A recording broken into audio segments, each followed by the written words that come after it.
Okay, good afternoon. We'll be talking about the ovaries. So we have the different function of the ovaries. We have to start with oogenesis. Oogenesis is what we call as egg formation. And the number of eggs that we have in our ovaries gives us 500 chances of getting pregnant. Ovulation is the release of a mature egg coming from the Graafian follicle. So let me write it down. It is the release of mature egg from the Graafian follicle. Okay. So the Graafian follicle is a mature follicle. It carries the mature egg, and the mature egg is ready for fertilization.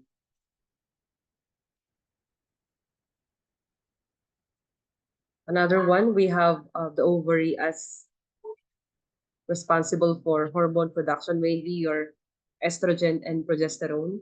But during pregnancy, the ovaries are no longer functional because the corpus luteum and the placenta will take over. So this is your ovary. You have seen here your primary follicles. Okay, your primary follicles will become your Graafian follicle. So we have what we call as primordial follicle. Primordial follicle. The primordial follicle is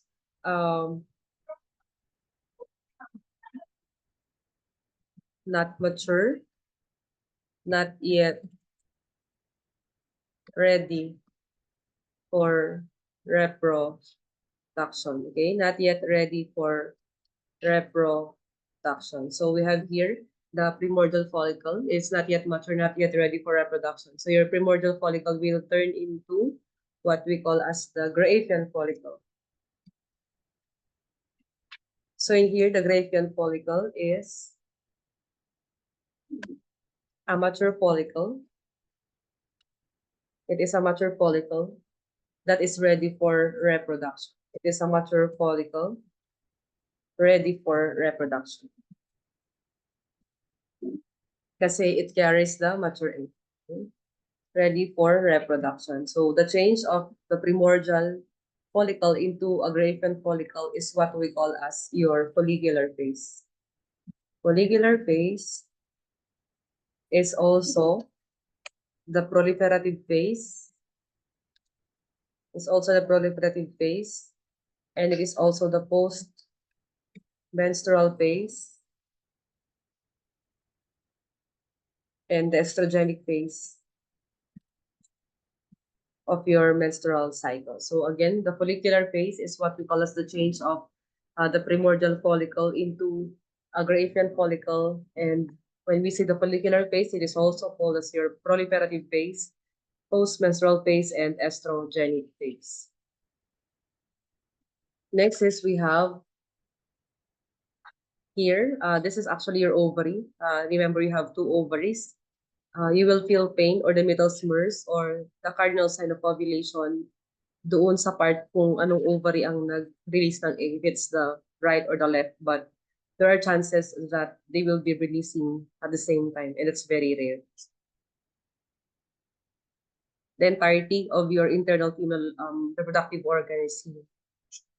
And you also have your, if you would look at it from a father picture, then you would see that it's tiny here. But then again, once the uterus becomes, or will have the baby from this shape into an ovoid one. So we have the layers of the ovary. We have the tunica albuginea. It is the outermost protective layer. And the cortex will contain the eggs that you have with you when you are 2 months intrauterine. You have 600,000 oogonia. When you're fifth month in the womb of your mother, you have 6.8 million. And at birth, you have 2 million oocytes. And pre-puberty and childhood, you have 300 to 400,000 eggs. And when you are outside the reproductive age, again, our reproductive age is 18 to 35. So when you're 36 years old and above, your probability of getting pregnant is lesser because you have lesser number of eggs. It's 30,000 to 40,000. And when menopause, you will no longer have eggs. So you are not you will not get pregnant at this moment. And the medulla is the layer where which contains blood vessels, lymphatics, nerves, and muscle fibers.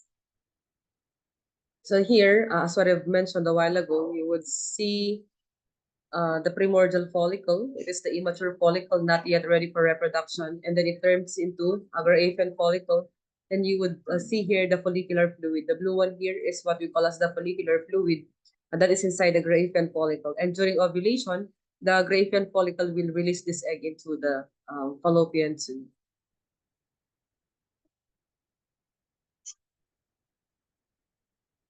Okay.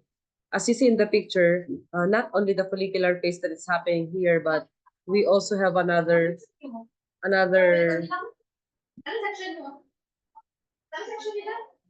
Okay, so we have here another.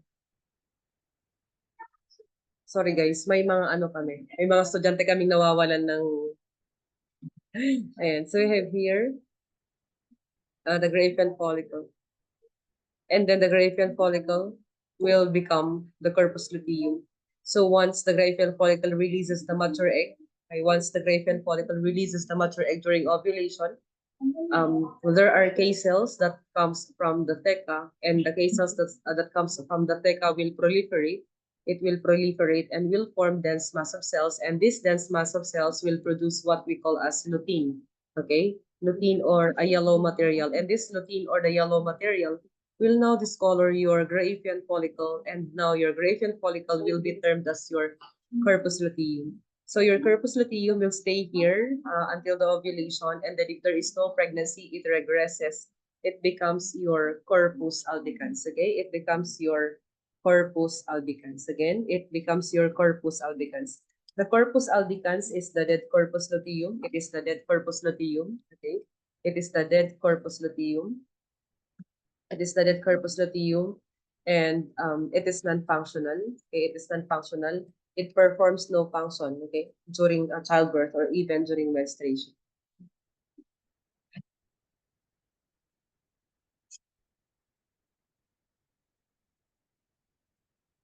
Next is we have here the analogous structures in the male and female reproductive system. This is just a representation of the analogous part. You just have to memorize this, as these are mentioned in the objective questions in the board exam. So the spermatozoa is the same with the ovum.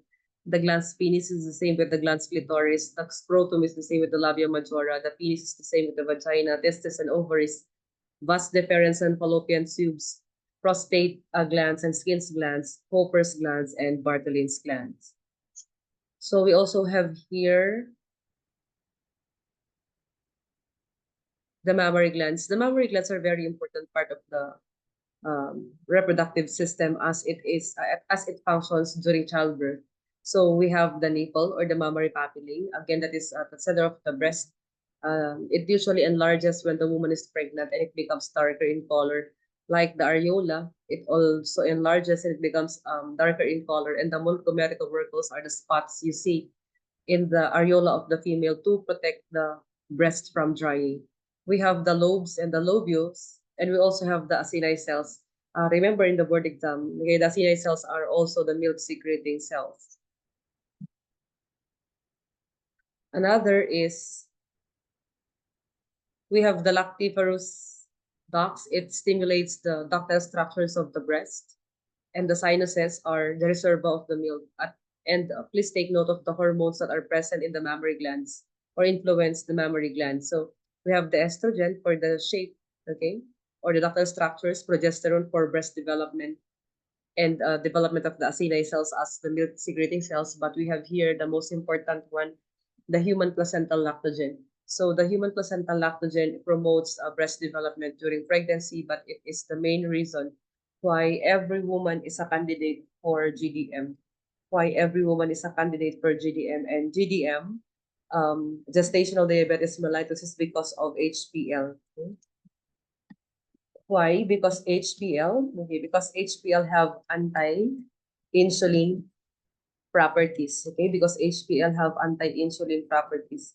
Knowing this reality, so when you get pregnant, you should have to have a strict diet so that you will not have GDM. So again, the presence of HPL for breast development really is the reason why every woman is a candidate for developing GDM. And in GDM, do not forget that the most common complication is stillbirth, okay? Stillbirth or patay yung bata. So we also have here the oxytocin, the letdown reflex, the hormone that influences the body to produce milk is the oxytocin, aside from its function for uterine contractions. So this is the breast. You have here the mammary glands, the milk ducts, the areola, the nipple, and the fatty tissue.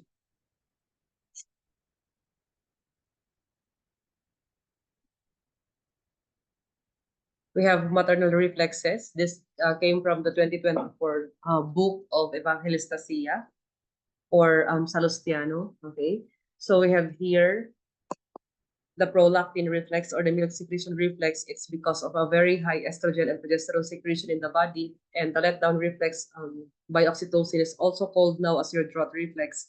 And according to evidences in the book, it is now the reason it reflects or it is affected by maternal emotion. So pag malungkot yung nanay, the lesser milk that will come from the breast of the mother. So the mother should be addressed in the situations so as not to affect the milk production of the mother and so as not to deprive the baby. And we have here milk ejection reflex. It controls the expulsion of milk from breast to tubules, oxytocin by the posterior pituitary gland. So it's just like the same as that of the letdown reflex. We have reproductive concerns. The number one now is breast cancer. Number two, the cancers of the female reproductive organs, the female infertility. Again, the word infertility is now called as subfertility. Okay, so we have here the male reproductive system. You have your penis. The function of your penis is again for copulation and urination because you have only one tube for copulation or urination. You have the shaft or the body, the glans penis as analogous to the clitoris, and it's the most sensitive part, and the urethral meatus is also located at the tip of the penis. So this is your male anatomy. I just want to give emphasis on certain parts. So we have here the sperm. It has the head, the midpiece, and the tail. Actually, the head is responsible for the production of two enzymes, your acrosin and hyaluronidase during capacitation. And the midpiece is for stability and for the tail is for motility. Next is we have the internal organs. Okay, this is for hormone production. Again, we have spermatogenesis. You know what is our spermatogenesis? It is the production and maturation of sperm. And for something new, we have your seminiferous tubules. As the book says, it produces 176 sperm a day, but it is also called as the seed-carrying tubules because it contains the sperm cells, and the sperm cells needs to be healthy for us to be able to or promote conception or for the mother to conceive. You have also the Leydig cells or the interstitial cells, and in the word exam, it is only the question is only what is the other term for Leydig cells, and it is the interstitial cells. So the epididymis, it's a very long coiled tube as you see in the picture, where your sperm cell travels and takes time to mature. So this is the vas deferens. So the vas deferens of a man really matters because of its contractile power. Actually, if the vas deferens of the male is not really working, the female will get pregnant but with a blighted ovum and or there is no baby inside, only the gestational sac. So that is also connected to your ejaculatory duct. For the accessory organ, you have the seminal vesicle. So this is an example of the seminal vesicle. Okay. And then you have the prostate gland. The prostate gland is also very important as the male suffering from prostate cancer when they get old. You also have here the bulbourethral glands, the very small gland located below the prostate. And you have your semen, okay? So your semen is a mixture of seminal vesicles, it's a mixture of secretions from your seminal vesicles, prostate gland, Cooper's gland, and ejaculatory duct and sperm cells. So again, this is a sperm cell. In the board exam, we are not after the adequacy of the sperm, but we are after the motility of the sperm. The more motile the sperm is, there is a bigger possibility that it will impregnate a woman. In a single ejaculation, a male is depositing 200 to 400 million, and then ang makakapunta lang dun sa loob is 200 million. Tapos meron pang abnormal na 25%. So the sperm should be moving at least in a speed of 2 to 3 mm per minute, and it should fertilize the ovum in 5 to 13 minutes. Okay. We have here the menstrual cycle. It is the hypothalamus that initiates the menstrual cycle. It secretes gonadotropin, releasing hormones. We have the APG. The APG is responsible for the FSH and LH. So the hypothalamus will start producing your follicle stimulating hormone releasing factor and luteinizing hormone releasing factors. And this FSHRF and LHRF are now the ones who will monitor who will stimulate the APG to produce your FSH and LH. The ovaries is the site of ovulation, the source of estrogen, and of course, the progesterone. So the uterus is also an area where your menstrual is discharged, okay, or it is formed in the uterus, and it's also the area where it is discharged because it's in the endometrium of the uterus. Okay, it's from the endometrium of the uterus. We have here the hormones involved in the menstrual cycle. You have your FSHRF and FSH, and the estrogen. Don't forget that the estrogen is the hormone for women, and it is necessary for the female secondary sexual characteristic. Another one, okay, these are the things that you will feel during your menstruation. Actually, this cycle of emotional lability, okay?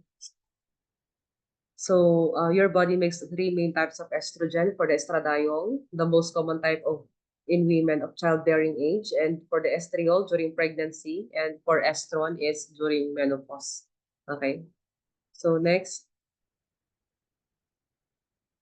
you have the effects of estrogen. The inhibition of FSH will contribute to or lead to the ovulation of women. And of course, as what I've told you a while ago, estrogen is responsible for secondary sexual characteristics. And it is the reason for Spin-Barré, or it is also the reason why there is what we call as estrogenic phase in the proliferative phase of the menstrual cycle. And it is also the reason of Spin-Barré. Spin-Barré is one of the signs of ovulation wherein you have what we call as appointments. To stimulate the growth of the ductile structures of the breast, again, because it is responsible for female shape and development of secondary sexual characteristics. It is also responsible for menarche. Menarche is the first mens of a woman, okay? Menarche is, sometimes it is usually happening at the age of 12 to 13, and it is anovulatory and infertile, okay? You will not see a woman who have menarche and then get pregnant at that time. Usually, pag nag-menarche sila ng 12 to 13, they will have pregnancy at the age of 15. And of course, estrogen is the one responsible for menstruation, and it contributes to pre-menstrual retention, water retention. The LHRF is very important in the production or release of LH, as LH is the number one reason for ovulation.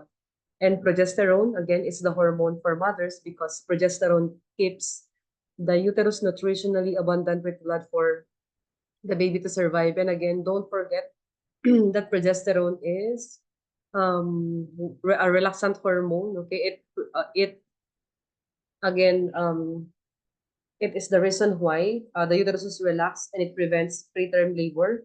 It prevents preterm labor. Okay, it prevents preterm labor. Okay, and it prevents abortion. So progesterone is the reason why we are also relaxed, okay? So again, it prevents preterm labor and it prevents abortion.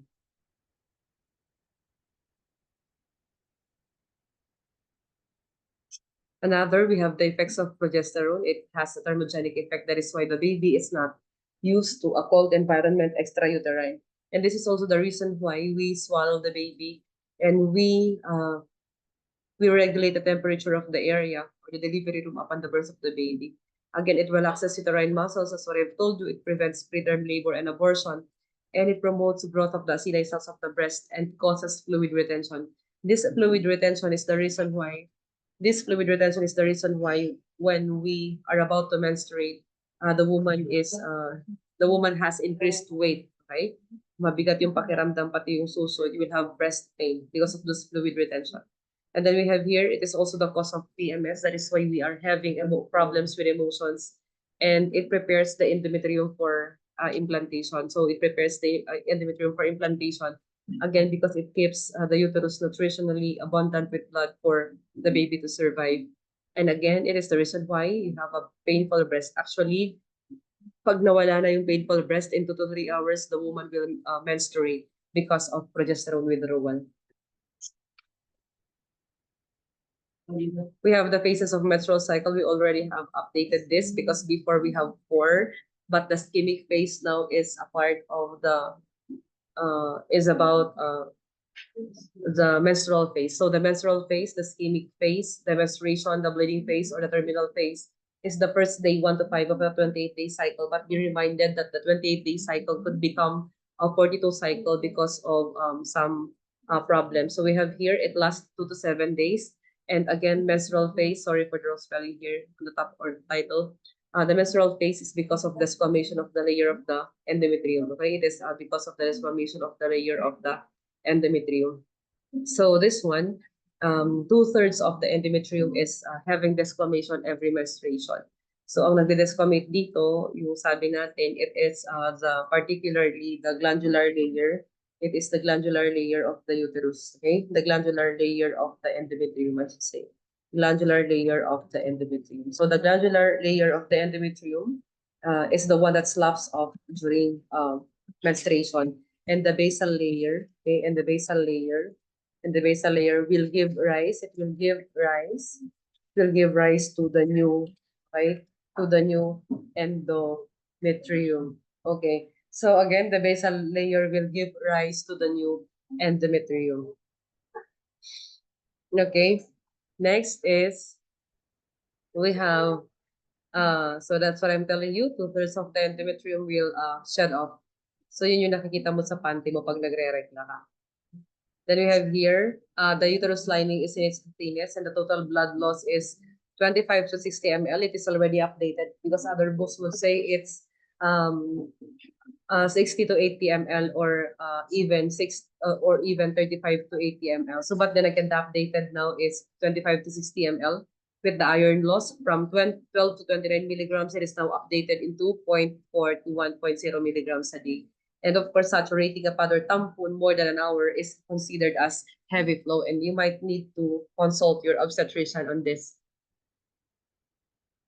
And of course, the menstrual phase is also the period of women's absolute infertility.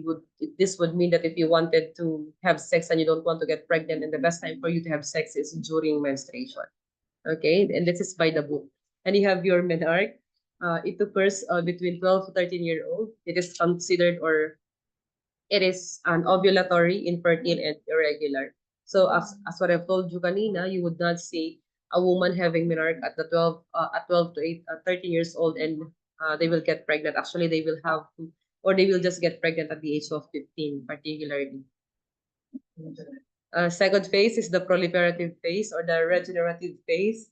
You have from day 6 to 13 of a 28-day cycle. It usually lasts 8 to 10 days, and the low estrogen stimulates this FHRF to produce your FSH later. So dito, when you say proliferative pagkapan, okay, the endometrium will thicken from 8 to 10 folds by estrogen. Okay, so it's the regenerative phase because the endometrium that is lost during the menstrual phase is now being replaced. And this is what we call as the follicular phase. Okay, it is also called the follicular phase. Bakit siya tinawag na follicular phase? Because it is the change of the primordial follicle into Agraffian follicle. So what is it? It is the change of the primordial follicle into Agraffian follicle. So that is the proliferative phase. Another one, we have estrogen. This time is on its highest, causing the endometrium to be highly vascular, and it thickens or it increases up to 8 to 10 folds. So this is what we call as your proliferative phase because of estrogen, and we also call it as your estrogenic phase. And this time, the genital tract is prepared for sperm migration, cervical secretion, and becomes abundant. So this one, again, your proliferative phase is called your follicular phase. It is called as your follicular phase because it is in here that we have the change of the primordial follicle into Agraffian follicle, and it is also called as the postmenstrual phase kasi katatapos ng regla. And we call it your estrogenic phase Why we call it as your estrogenic phase? Because of the upsurge of estrogen. And then we have now your ovulation or the secretory phase. So here, it is the 13th to 28th day cycle of the menstrual phase. Okay, we have a rise in estrogen, and this is now the reason why we have LH. And luteinizing hormone is the most definitive sign that the woman is ovulating. So if you wanted to know if the woman is ovulating, then you have to check for the luteinizing hormone. Particularly, we have signs of ovulation. We have the Mittels-Mers, we have the spin bar K, the increase in basal body temperature, and you have your increase in LH. Next is, okay, after ovulation, the Graafian follicle is now called the corpus luteum. Why it is now called as the corpus luteum? Again, there could be things that could happen here if there is no pregnancy. Okay, the corpus luteum will die, okay, and will become the corpus albicans. But if there is pregnancy, the corpus luteum will live. Why? Because there is human chorionic gonadotropin or HCG that will prolong the life of the corpus luteum. And this HCG that prolongs the life of the corpus luteum is now the reason why the corpus luteum's life is extended for the possibility of pregnancy. If there's pregnancy, then the corpus luteum will act as the primary placenta, okay, or the first placenta that will supply all the needs of the baby, particularly the hormones needed for pregnancy. Okay, so that's the function of the corpus luteum, and the placenta will take over. Okay, the placenta will take over after 12 weeks or 3 months. Okay, so the corpus luteum lives for 7 to 8 days. Mamamatay siya on the 12th day kung walang pregnancy. Bakit siya mamamatay on the 12th day kung walang pregnancy? Kasi wala tayong HCG. Okay? So kung wala tayong HCG, okay, kung wala tayong HCG, walang magpapahaba ng buhay ng corpus luteum. So mamamatay siya. So pero pag mayroong pregnancy, meron tayong HCG. Kung meron tayong HCG, may magpapahaba ng buhay ng corpus luteum for the corpus luteum to continually produce hormones needed for pregnancy, primarily progesterone. So this will act as the placenta for the first 3 months of pregnancy. And if fertilization occurs, the fertilized ovum will implant in approximately 7 to 9 days. The ischemic phase, as the fourth phase before, is now considered as a part of the menstrual phase, wherein the woman suffers from signs and symptoms of dysmenorrhea. So this picture will now tell you what happens in the entirety of the menstrual cycle. So this is now the change of the primordial follicle into a Graafian follicle, and that's the follicular phase. And this is the change of the Graafian follicle into the corpus luteum. This is what you call as the luteal phase. Okay, this is what you call as the luteal phase. Ano ulit? This is what you call as the luteal phase. So the change of the primordial follicle into Graafian follicle is what you call as the follicular phase. And the change of the Graafian follicle into a corpus luteum is what we call as the luteal phase or the secretory phase of the menstrual cycle. So here, the Graafian follicle also becomes the corpus luteum. And if there is no pregnancy, once again, if there is no pregnancy, okay, if there is no pregnancy, the corpus luteum dies and it will become the corpus albicans. So the corpus albicans is the dead corpus luteum. It has no function. Okay, it is just a white dead corpus luteum.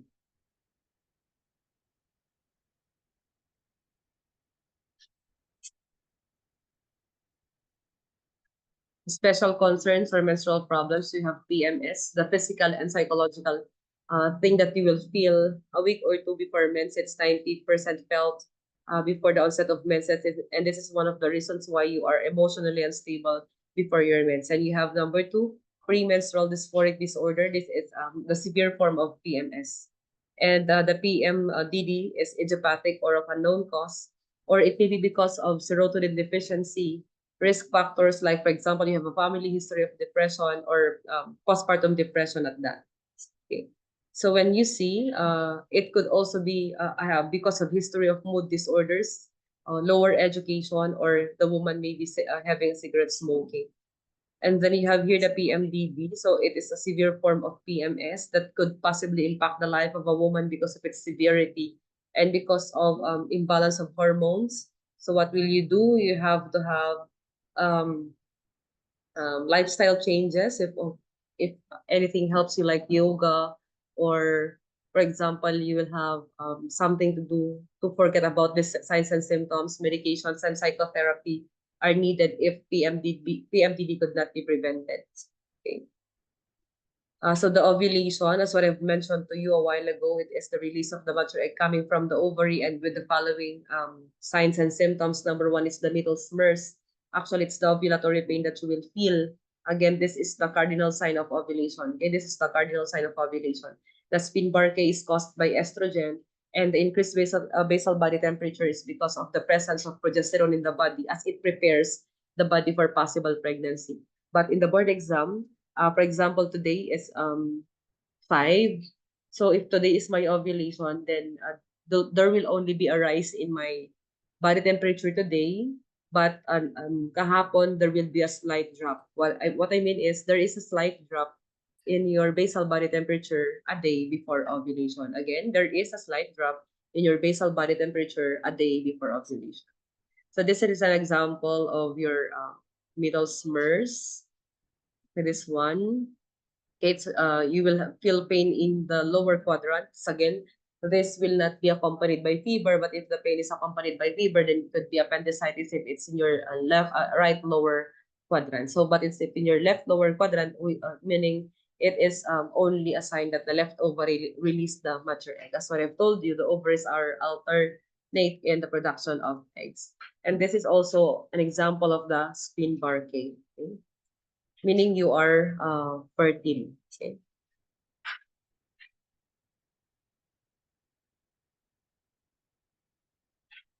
This time is also the peak blood level of LH. So if your cycle is 30 days, then how would you compute for ovulation? You just have to deduct the 14 days. And this is the time of a peak blood level of LH because LH, or the luteinizing hormone, is very high during ovulation. So we have here menstrual problems. You have dysmenorrhea. We have two types of dysmenorrhea. You have primary. So the primary dysmenorrhea will just fade away after it begins in 1 to 2 days. But it could be, again, the signs and symptoms could be nausea, vomiting, diarrhea, syncope, or leg pain. But you could just give sedatives, narcotics, analgesics, or oral contraceptives to patients, even contraception. But for secondary dysmenorrhea, there could be a reason why your pain is not going away. And in secondary dysmenorrhea, the causes could be pelvic inflammatory disease, okay, pelvic inflammatory disease or endometriosis. When you say endometriosis, it is the proliferation of the endometrium to the other parts of the body, such as in your intestines, ligaments, and ovaries. So again, what is endometriosis? It is the proliferation of the endometrium to the other parts of the body, such as in your intestines, ligaments, and ovaries. Okay? So this could be sometimes cancerous if left untreated. You also have here the possibility that you have myoma, okay, and it may be a fibroid or adenomyosis or a uterine prolapse, okay, or a polyp. So what will they do with secondary dysmenorrhea is to find what is causing it, and you have to treat the cause. Okay, so you have amenorrhea, the absence of menses. So not all women who will not have their menses are pregnant. Some of them are delayed because of or hormonal imbalances. So if you would see a woman with delayed menstruation, you would see that the body figure is not really perfect because of the hormonal imbalance. And this could be because of a problem within the endocrine system, or rapid weight loss, or rapid weight gain, or because of a strenuous exercise, or it may be because of lactation. We also have what we call as lactation amenorrhea. Lactation amenorrhea is hindi ka magre-regla ng 6 months if you are having an exclusive breastfeeding to your child after birth. You have oligomenorrhea. This is what we call as the decreased menstrual flow. So it's the decreased menstrual flow that is oligomenorrhea. And we have menorrhagia, heavy and prolonged menses, maybe due to endocrine imbalance, infection, and uterine tumor. So you have to be very careful if your menses are prolonged and it's heavy. You may have to see your OB-gynecologist to test if you have problems with menstruation. Another one is we have metrorrhagia, bleeding in between menses, and polymenorrhea, frequent intervals, and these are all because of a disease process. So we have here menopause as the rung of the ladder. Okay, menopause as the rung of the ladder. But before you have your menopause, you have what you call as the transition phase. What is all about the transition phase or the change of life? It is actually the change of a woman from being reproductive to the non-reproductive stage, or being in a state wherein the woman is not able to reproduce to from that of the ability of the woman to able to be able to reproduce to that ability or to the disability of that thing. So climacterium is from reproductive to non-reproductive. Actually, if you have waited for 1 year and you are at the ages of 40 to 45 to 50, or even in 50 years old, and you don't have menses for 1 year, and then the woman might be said that she is under or having menopause. So menopause is the rung of the ladder. It is the culmination of a climacterium, and this is usually 1 year without bleeding. So again, it's from 45 to 55 years old, and the average is 50. Next is we have here the signs and symptoms of menopause and the hot flashes. How would you manage hot flashes? According to Pilitary, the only thing that you could do for hot flashes is to document in the calendar where the woman is suffering from hot flashes, and then you will just have to you will just have to remove the stressors. Okay, so the hot flashes is managed at that way. The loss of breast mass and firmness and atrophy of reproductive organs. So you will see ano to, artista that they are old but they look beautiful, but when you look at the entirety of the body, then there is a loss of breast mass and firmness. And then there, of course, there are emotional changes. Sometimes the emotional changes could be characterized as midlife crisis, wherein the woman doesn't understand why she needs to undergo these changes. And you have here sleep disturbances, wherein military have stated that as you grow older, you will wake up earlier. Okay. We have here sleep disturbances and lesser sexual drive this time. So we always say that life starts at 40 for the male, and for the female stops at 40 because of the lesser sexual drive and the physical and emotional changes that happens to them. And of course, hindi lang yung breast, but also the vulva and the urethra is also having atrophic changes, and the breast becomes pendulous, or it will decrease in size. You will have musculoskeletal symptoms this time. We have dyspareunia, the painful intercourse. Dyspareunia is the painful intercourse. Why is it? Why is it that the woman is having dyspareunia? Because the skin's glands and the Bartholin's glands are no longer active in the production of secretions that will make your vagina, what do you mean, oily, or, anong tawag dun, Lay? Ano yung action ng skin gland at Bartholin's gland? It will make intercourse better. Okay? Yan, we have your musculoskeletal symptoms. Tinawanan ako ng kasama ko. Okay. Here, we have here the problems of osteoporosis. Okay? The most common complication of menopause is osteoporosis. With the management, of course, what we could do is estrogen replacement therapy para ma-relieve natin yung hot flashes. Hot flashes is spelled as FLA. I'm sorry for that. The mood instability of a person, and of course, it's for the possible treatment of osteoporosis. Provide information regarding contraception. So you also have to tell the woman that there might be a possibility that they will get pregnant at this time. If they will not be very good at reading their cycle, and there's a possibility of contraception, so they have to use contraceptive barriers. And the woman may need to take calcium 1 gram a day at bedtime, and vitamin D supplementation. Okay, and vitamin D supplementation, so that the woman will not have osteoporosis, or the development of osteoporosis will be delayed. And this time, the woman needs to at least have an intake of 3 liters a day. Okay, 3 liters a day, white 3 liters a day, for the kidney not to be destroyed because of the intake of calcium in the prevention of osteoporosis. And you also have to tell the woman how to manage hot flashes. Yes, this is the only thing that we could do, not only hot flashes, but with PMS, because these are hormonal imbalances and we could not control this, then we should be finding ways on how to manage it. And vitamin B complex and E are for hot flashes and other symptoms. So we should be giving them vitamin B and vitamin E respectively. What is your role as the nurses to encourage the woman to engage in regular exercise, as it is now time that the woman could have different diseases, and instruct the woman on the proper use of water soluble vaginal lubricants for painful intercourse.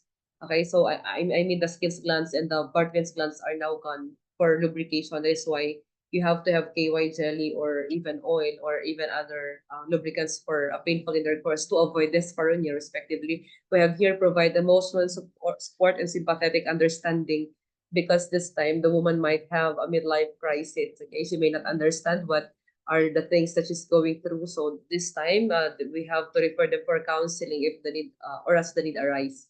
And of course, because at the age of 40, we are now prone to develop diseases, then we have to instruct them to avoid smoking and alcohol. And they should have to have regular physical examination.